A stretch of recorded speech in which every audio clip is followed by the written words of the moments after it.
This Sports Blitz podcast is brought to you by LMG. Grow your business through logo design, paper products, and video production. Visit leemarketing.net to learn more.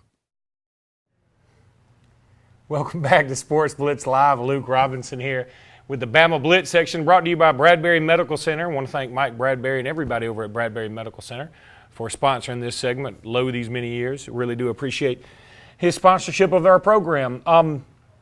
What else can I say about Texas A&M and Alabama? I've got some other things I'll talk about from the Texas A&M side here pretty soon, but really happy for A.J. McCarron, a well-deserved SEC Offensive Player of the Week award this week. Even though several other players threw for more yards, nobody did more for their team than A.J. McCarron did this last week. I think that he proved that he is the MVP without a doubt. Also, big ups to Justin Fowler, who had a huge game.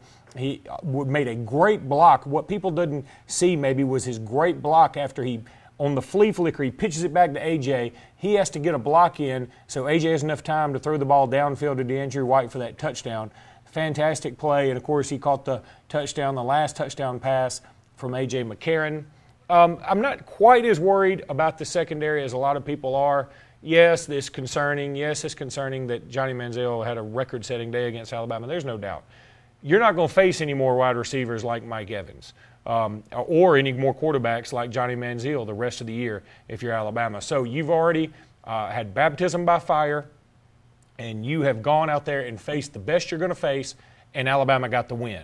So you've got that going for you. Having said that, I think that this secondary is going to have a lot of new faces. Eddie Jackson, Maury Smith, two true freshmen. I think both of those guys, you'll start seeing them in the rotation. You might see a guy like John Fulton, who was burnt early and often in this game. You might see him ride the pine for a little while. He's a senior.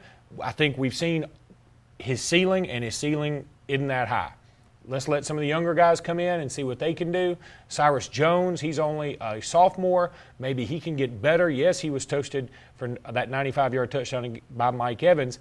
But, again, he's younger. He's got some things to learn. He's played wide receiver in the past, so he hadn't necessarily been a defensive back the entire time he's been at Alabama. Overall, I would give the performance about a B or a B-. Alabama obviously didn't play their best game ever, but they played well enough to beat a Texas A&M team that might have beaten just about anybody else in the country on that day. And I want to talk about Johnny Manziel later. I wrote about him in my article for the Alexander City Outlook.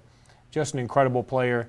I'll get into that in a little bit. A couple other notes for other things Alabama. The Alabama baseball facility are going to undergo a $30 million restoration or renovation, and that is much, much needed. I don't know exactly what all they're planning to do, but if they just do something to re-energize that baseball program, I'll be thrilled about it. Meanwhile, Alabama, the brackets for the preseason NIT basketball tournament, the headliners are Alabama, Rutgers, Duke, and Arizona, I believe, so that could be a really fun Final Four in New York if Alabama were to make it that far.